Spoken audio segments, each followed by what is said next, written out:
Yes, today's Diane Dash is all about using LinkedIn for your Toastmasters club. Many clubs use Facebook, a few of them might use Twitter, and a few of you might use Meetup or Eventbrite to advertise specific events. But are we missing a trick? LinkedIn has many of the demographic audience that we believe we're trying to reach, the professional networkers. So we are delighted that today we have Joyce Ong, member at Surbiton Speakers. But I just wanted, I had Sutton raging through my head for a moment, from Surbiton Speakers. And Joyce professionally runs an online marketing agency that advises companies of all different sorts and sizes on how to use LinkedIn and other social media tools. So it's my great pleasure to introduce Joyce. At the end of her presentation, she will have time for some Q&As, which I think will probably be informative because quite often that is the best part of the speech because you get all the hidden gems. And you can leave your cameras on if you wish during the session. And we look forward to hearing from Joyce. So Joyce, welcome. Thank you very much, Diane. So let me just first share screen.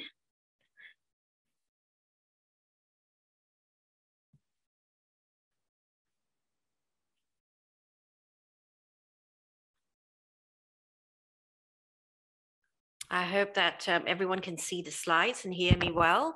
So welcome to this session. I promise that the session will be as useful as possible for Toastmasters members. And as you notice, I've customized my slide presentation to Toastmasters. So hopefully that will be a useful session for you. So we're going to talk about LinkedIn marketing and lead generation and how Toastmasters club members can make use of LinkedIn to generate leads, or in other words, to get people to come and visit our club meetings. So in this session, hopefully we'll get to discuss the benefits of using LinkedIn, and I hope that would convince you to have a look at LinkedIn and spend a bit more time on it. Some top tips I'd like to share with you, and this is actually coming from the LinkedIn editors themselves, giving us some tips on how we can grow, engage with, and generate qualified leads here in LinkedIn. And lastly, I'm going to give you an example, a live example of a LinkedIn campaign that is still running for a club, for a networking club that's not Toastmasters, that's managed to generate qualified leads for them. Moving on, if I could just introduce myself briefly, what I do when I'm not at Toastmasters. Well, we have an agency that delivers affordable apps, SEO services for SMEs, and also LinkedIn lead generation campaigns. That's what I do. So I do some training and also run campaigns if they want me to. And these are specifically targeted at professional services firms. So we do have a wide range of clients, ranging from events, membership clubs, coaches, co-working spaces, e-commerce sites specifically for SEO services, and also HR type consultancies as well.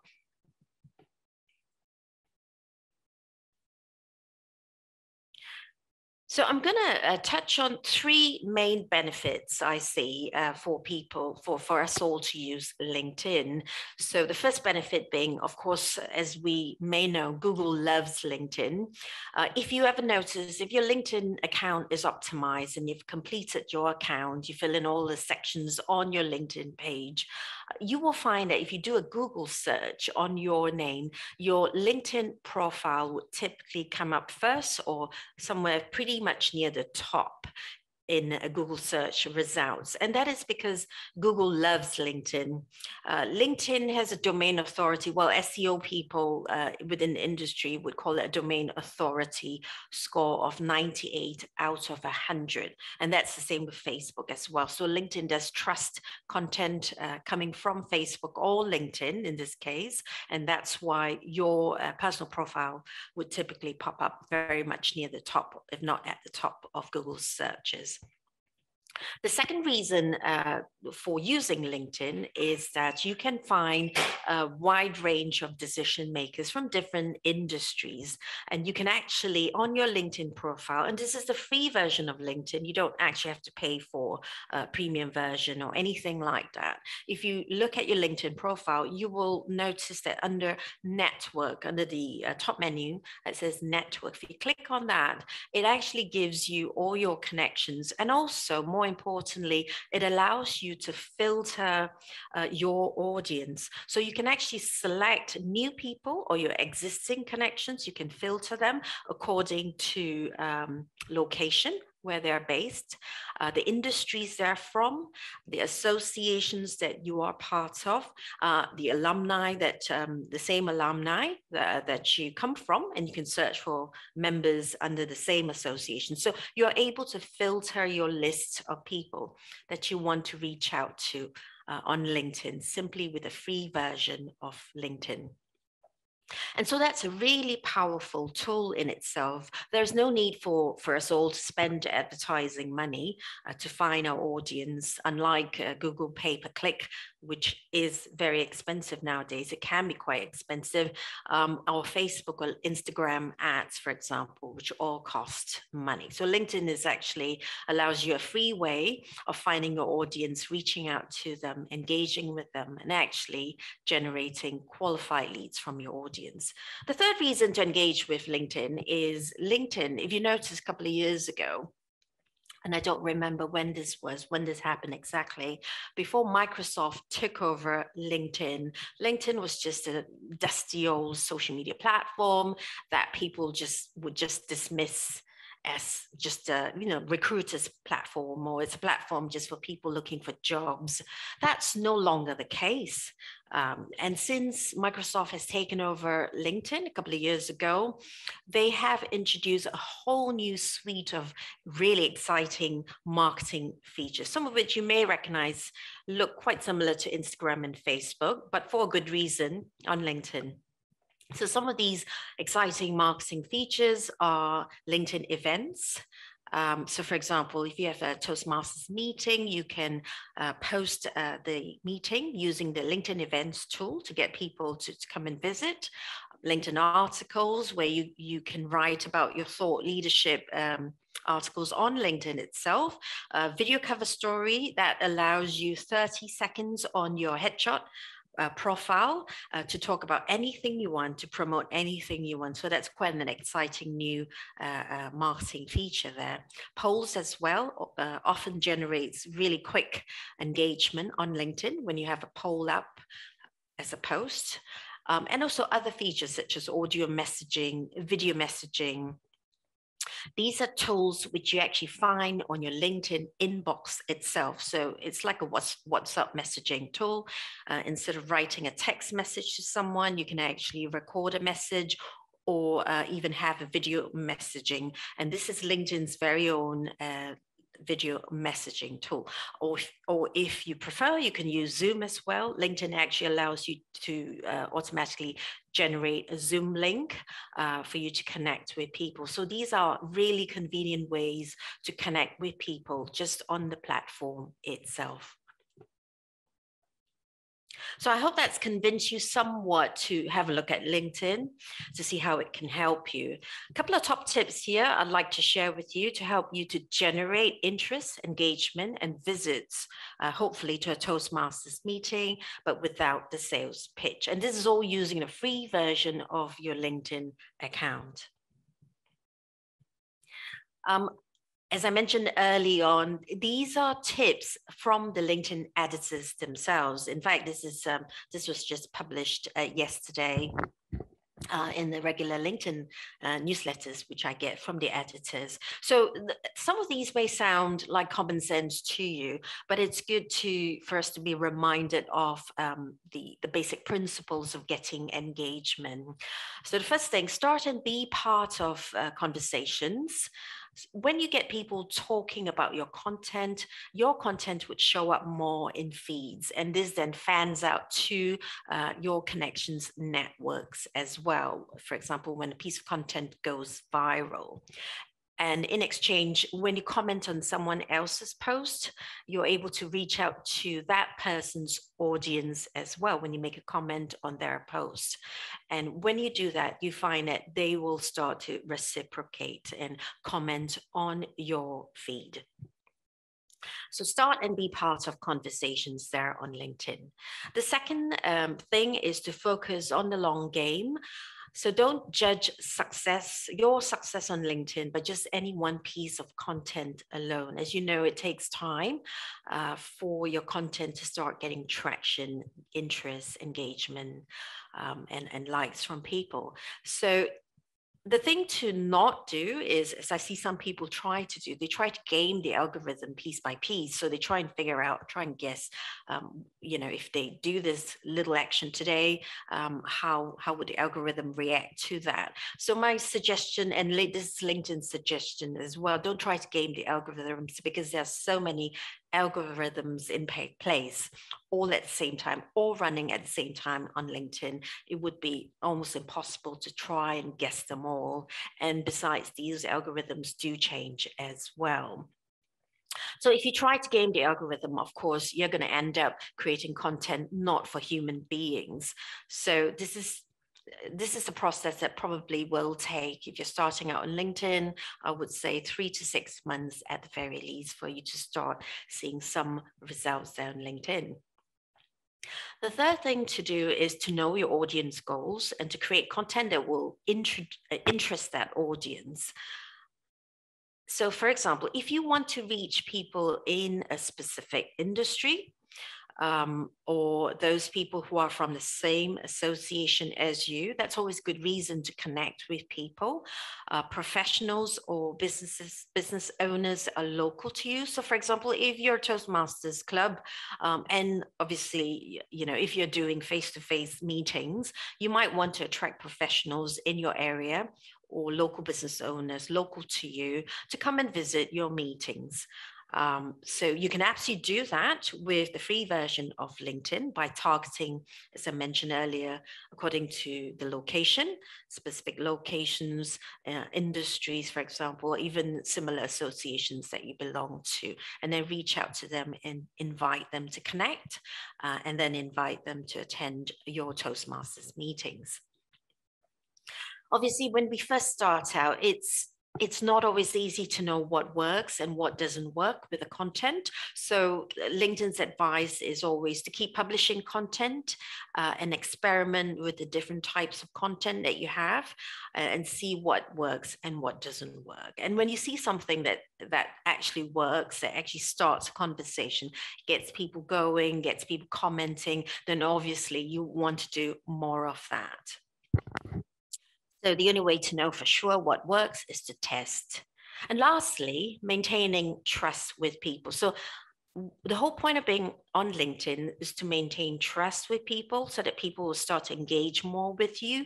And the best way to do that is to have consistency over time. What do I mean by that?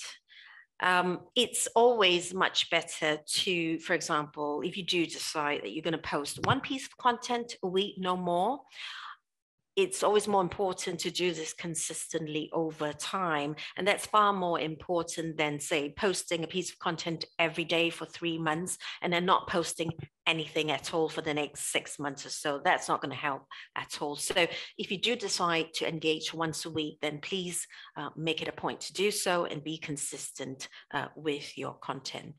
So if your followers like your content and they know what to expect about you or from you, and they will keep clicking and commenting on your content, then obviously the algorithms will then keep making sure that these people who like and engage with you will start getting more of your content. And they can only do that, of course, if you keep posting content consistently over time.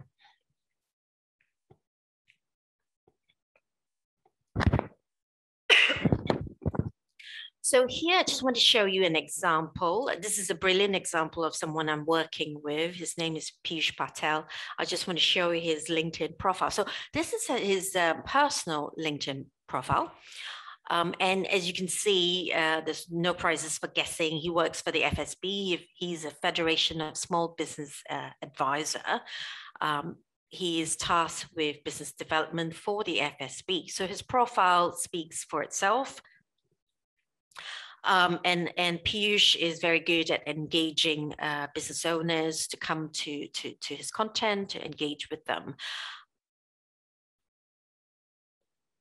The second profile I want to show you is FSB. So as you can see, these, Piyush is spot on when it comes to branding, and you can see the brand colors following through on both the corporate page, the business page, FSB page, and his own profile as well. So this is one example of what you can do to optimize your profile. I'm not saying that we all have to do that, but this is just one way you can do that.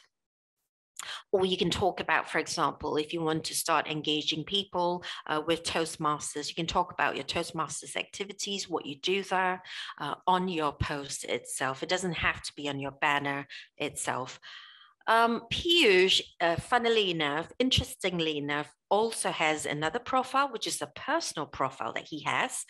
And he calls himself DJ Infinity. So he does DJ gigs over Zoom. So it's quite an interesting idea that he has. So to do that, he wants to have a completely separate brand identity altogether. And there's nothing to stop you from doing that. If you want to, for example, set up a different page, a personal page, and brand it Toastmasters, for example, brand it to your Toastmasters club. And this is exactly what Piyush has done. So his sideline is a music DJ business. So he's completely changed his profile, a different profile altogether. But there's nothing to stop you from inviting the followers and the connections that you have on, for example, Piyush's first profile, which is the FSB profile that he's set up, and invite them to join Piyush on his other profile, which is his other sideline, the music business. And in doing so, you're cross-selling different services that you have. So these are just different ideas, different ways of engaging with your audience using LinkedIn.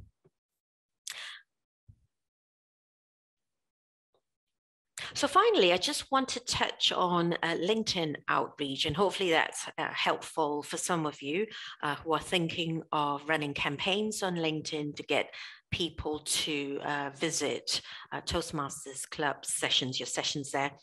I would advocate doing this when you've completed your LinkedIn profile. Your profile is optimized. You've got your banner up, your headshot up, for example. You've got your descriptions all mapped out so that people know what you do. And you can actually combine your Toastmasters activities, your role in Toastmasters together with your business or your professional profile as well. You can combine that onto your LinkedIn profile page, or if not, you can separate them out into two separate profiles, like what Piyush has done in his case. So when you've completed your LinkedIn profile and you've consistently put out content that has started to engage with your audience, you can then start to look at running a LinkedIn outreach campaign.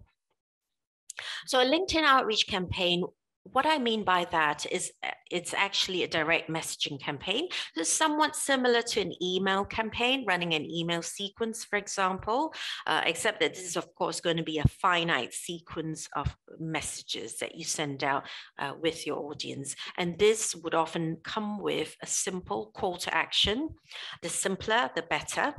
In order to do this, you can then, there are two benefits of doing that. You can re-engage your existing connections with your LinkedIn outreach campaign. So for example, if you have a list of followers already, which you feel are suitable audiences that you could talk about Toastmasters to, if they're already there, then it's a brilliant idea to re-engage them, to start inviting them to your Toastmasters meetings, for example.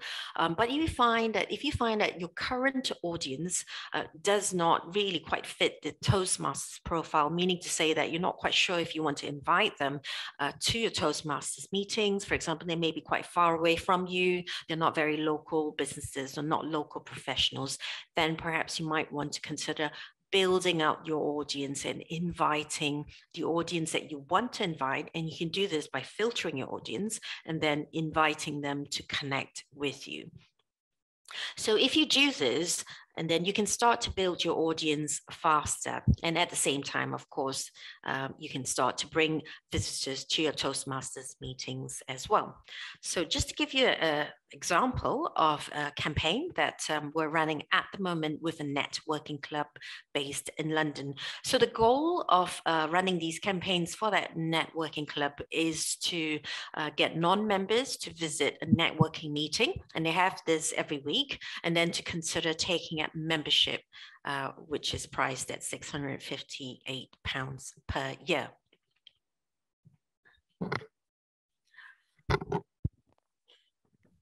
Excuse me there.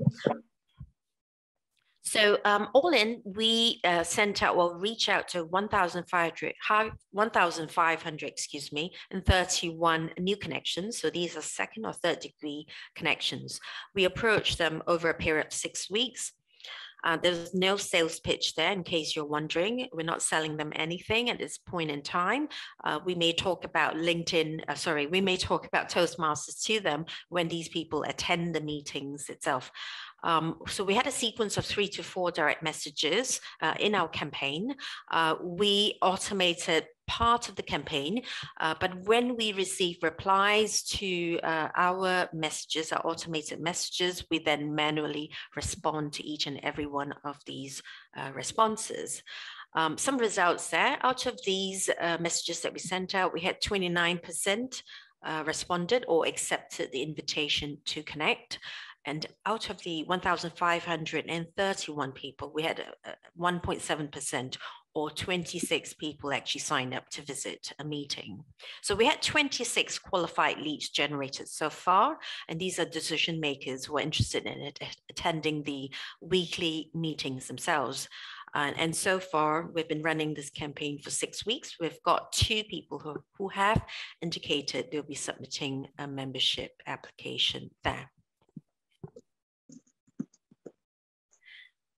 That's the end of my presentation at this point. I hope you found it helpful. If you'd like to get in touch with me, I'll pop my LinkedIn link in the chat, or if you'd like to get in touch with me via Instagram, you can do so as well. I've got my Instagram handle there. Thanks very much.